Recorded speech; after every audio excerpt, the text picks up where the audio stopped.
It was Thursday, April 14th, 1983, and 36-year-old David Starr had been sitting in his car outside the Columbia Savings Bank in Greece, New York, for hours. He had parked his car there around 3:30 a.m. He was following his instructions carefully.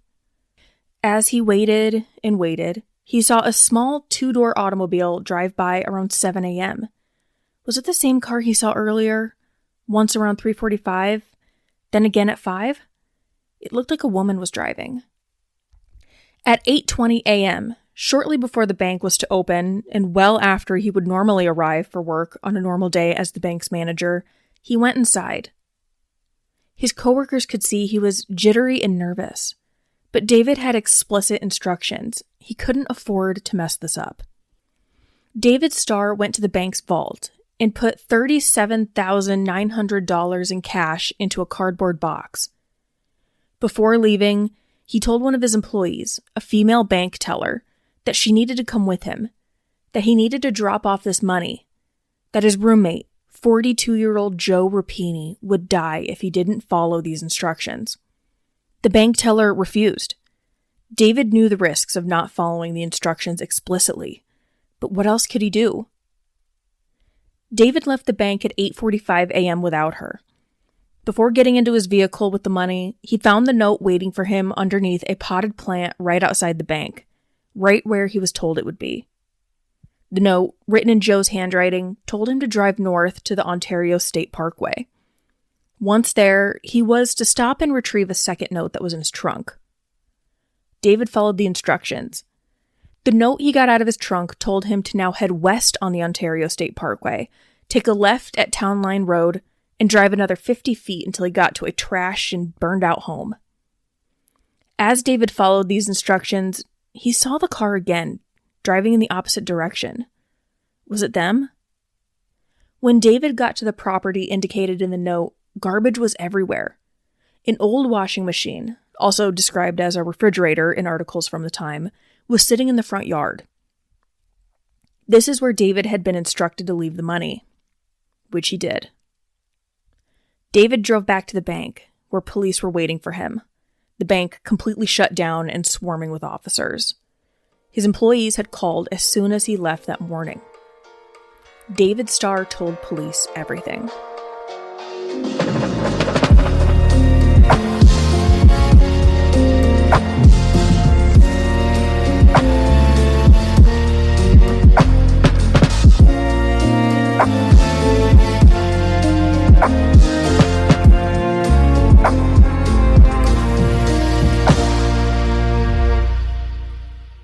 David Starr and Joe Rapini were described in articles as good friends and had been living together as roommates for 7 or 8 years.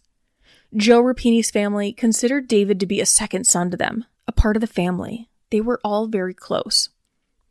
As mentioned before, David worked as a manager at the Columbia Savings Bank in Greece, New York, and Joe was a chemist and worked as a chemistry lab supervisor at a hospital. Years prior, Rapini had become blind after suffering from some sort of eye disease. He was described as courageous and determined. He learned to read Braille and had to walk with a cane. But he ended up regaining his eyesight after undergoing an eye transplant. But he still suffered from chronic vascular disease, and according to Stephen Michaud's book Beyond Cruel, it often kept him home from work. On Wednesday, April 14th, 1983, David came home to find Joe ill. He had a 101-degree fever, head and chest pains, and was vomiting and had diarrhea. David called Joe's physician, and the two drove to meet the doctor at the emergency room. Some tests were ordered, and the doctor said he'd need a specific type of exam done, but this exam couldn't be done until the next morning, and that the two of them could just go home for the night. David and Joe got back to their home just before 10 p.m. David parked his Chrysler right next to Joe's Plymouth Duster in the garage, and the two walked into the kitchen. Stephen Michaud's book lays out the scene and how quickly things unfolded. The book reads, quote, "With Rapini just behind him, Starr stepped into the kitchen, where he felt a light breeze blowing across the room. One glance revealed a kitchen window had been broken. A second look revealed who'd broken it. Standing in the hallway, faintly illuminated by a ceiling light over the stove, stood an intruder. He was pointing a gun at Starr and Rapini. "Don't move," the stranger said steadily. "Down on the floor. You're going to be in a bank robbery." Now, despite being absolutely terrified, David Starr did his best to get a look at the man in front of him. David would later tell detectives that the man was a male, wearing a navy blue ski mask. He'd guessed the guy was maybe 35 to 40 years old, around 6 feet tall, and 170 pounds. He believed the man was white, and he was wearing a dark jacket with a white shirt underneath, and dark pants. The gun the man was holding was a blue metal handgun, and he held it in a way that suggested he either had training or had used it before, holding it with both hands in a sort of police style, his arms extended, his feet spread apart. The gunman told David and Joe to go sit in the family room. He handcuffed both of their wrists behind their backs. The man told them that if they cooperated, they wouldn't be harmed, but if they didn't do what they were told, he would kill them. The man then asked the two where they kept their linens, and that he wanted to cover their heads with pillowcases so he could take his ski mask off. David and Joe led the man upstairs to the linen closet, got the pillowcases, and the three went back to the family room. David and Joe were sat down on the couch together, pillowcases over their head, where the man then explained exactly what was going to happen. The masked man told David Starr that he wanted at least $70,000 in $5, $10, and $20 denominations. The man said he had extensive experience in robberies and kidnappings, enough to, quote, get him 200 years of jail time if caught. He said he'd previously been in jail, and he had no intention of going back. FBI Special Agent Michael Kogut said in an article published on April 15, 1983, that the entire plot was almost choreographed. And it was. The instructions that the masked man gave were very specific. This is how the plot was supposed to unfold. Joe Rapini would be driven to a certain location and held there until David completed his part. David was to go into the bank right before it opened, obtain $70,000, grab a note placed under a planter in front of the bank, and follow those additional instructions which would bring him to a specific location to drop off the ransom. If everything went according to plan, Joe wouldn't be harmed, and would be left in the trunk of his car where he would likely be discovered. Based on the book Beyond Cruel, the location where Rapini would be left at would be in a somewhat high-traffic area, so if he yelled loud enough, someone would probably hear him. So this was the plan. One part of the plan, though, that isn't included in Stephen Michaud's book, but is referenced in multiple news articles at the time, is that in addition to the ransom money, the masked man also wanted David Starr to bring him a woman, someone who worked at the bank. So these were the instructions that the man gave Joe and David. They went over them multiple times. The captor basically quizzed them on the plan so they would know exactly what needed to be done. Then, David was brought to the basement where he was handcuffed to a post. The man then went back to Joe, where he forced him to write multiple notes with instructions for David. David was then brought back upstairs, was given a cigarette and a soda, then brought back to the basement where the man told him to gag himself and wrap his head in duct tape, using literally the entire roll. It was nearly midnight at that point, and David sat in the basement with his head duct taped and heard his garage open and close. The masked man had left with Joe. 2 hours later, the man returned. He removed David's handcuffs, brought him upstairs, allowed him to have another cigarette and a drink. According to an FBI report that is cited in Beyond Cruel, David could tell that the masked man wasn't as calm as he had been earlier in the evening. He appeared to be, quote, less patient. The man also said to David, quote, "I hope you don't panic like Joe did. We're having a hard time with him. He didn't want me to leave him because he was afraid the other guy would kill him." Then, around 3 a.m., David's part of the plan began. David drove his vehicle to a parking lot across the street from the bank he worked at, and he waited. Now, based on everything that has been reported, we know that at least two things seem to have gone wrong with the plan. For one, the masked man reportedly wanted at least $70,000, but David was only able to get $37,900. Now, I don't know if this was perhaps discussed with the captor, But I would assume that David would know just approximately how much money he could realistically get from the bank. If the captor asked for $70,000, did David know that he wouldn't be able to get that much? I think if he knew for sure that that much cash wasn't physically available in the bank, he would have said something. So while that didn't go according to plan, maybe this was something he was able to bring up with the captor. Maybe he understood and was fine with however much he could get out. Otherwise, maybe David did think he could get that much. So you wonder if when he got to the bank and then couldn't, he likely would have started panicking. Second, the captor, according to multiple news articles published at the time, specifically asked for David to also bring a woman with him. Whether the woman was just to accompany him or if David was specifically asked to leave the woman with the money, I don't know. But we know that the bank teller refused to go. And what a position for David to be put in. I mean, you have Joe's life in your hands. You don't want to mess up the plan, but then to have to ask for another person to be brought into the mix to put their life in danger too? Now, I don't know exactly how the interaction went between David and the bank teller when David asked and the bank teller refused, but it's never reported that David tried to physically force her to go with. But either way, David follows the rest of the instructions, drops off the money, and returns to the bank where he tells his entire story to the police officers and agents waiting for him. Now, investigators were on the hunt, putting out notices to be on the lookout for Joe Rapini's Plymouth Duster. Officers went to David and Joe's home to begin securing it as a crime scene, and the drop-off location was immediately searched.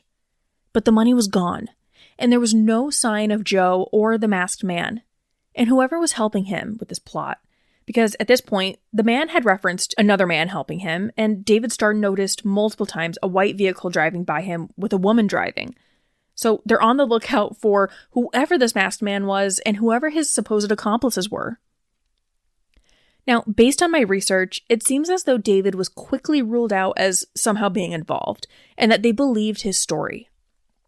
They also believed that he was still in danger, so a 24-hour security team was assigned to protect him while the investigation went on. I can't imagine what David must have been going through, just hoping that Joe was okay.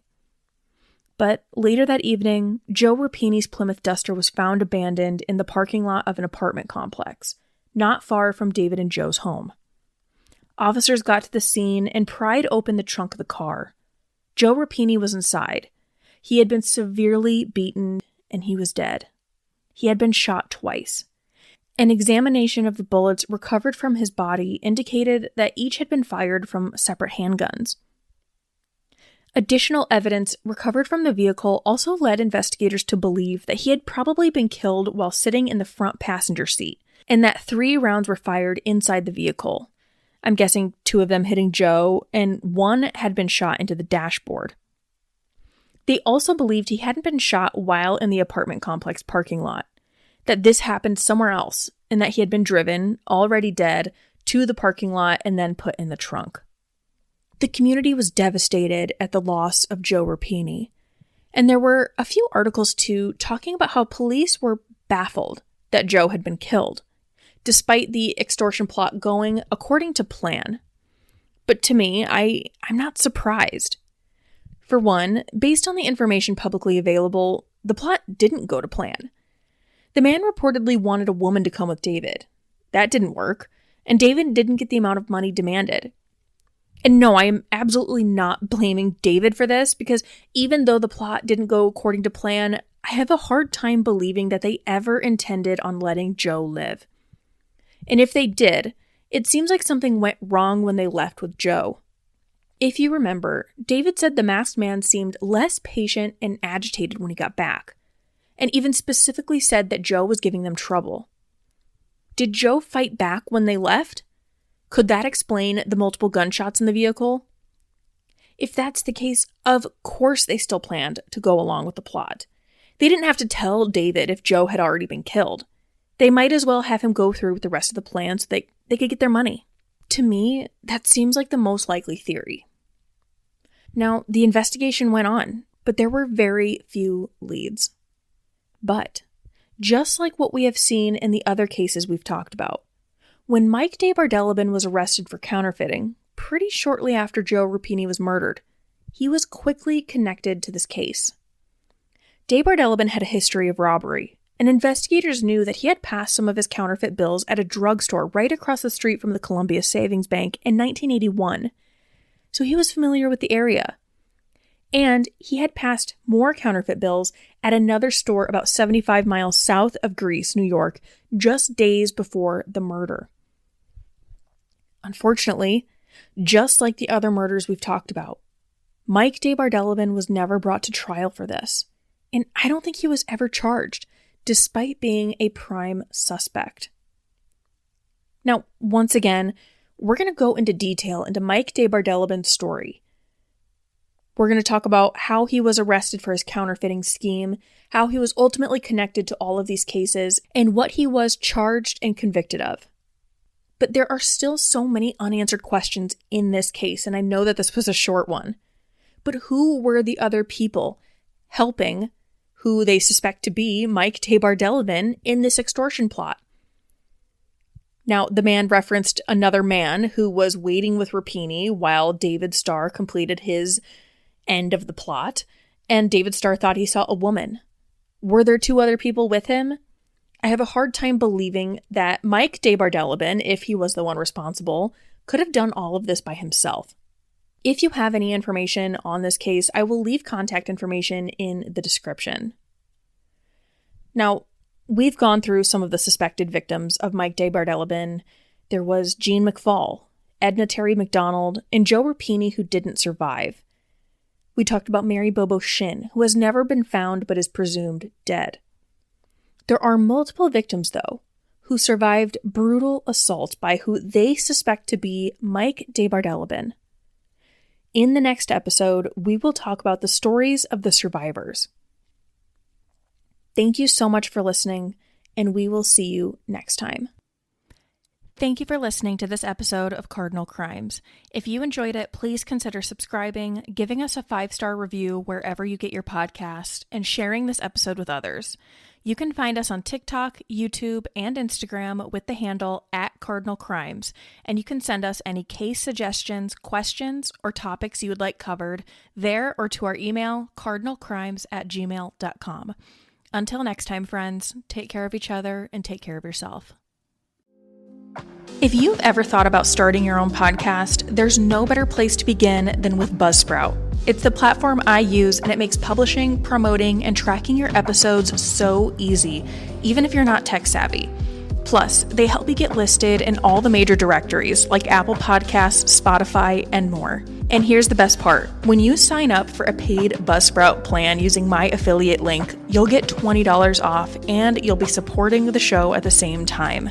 Just head to the description of this episode to find the affiliate link. Now, let's get back to the episode.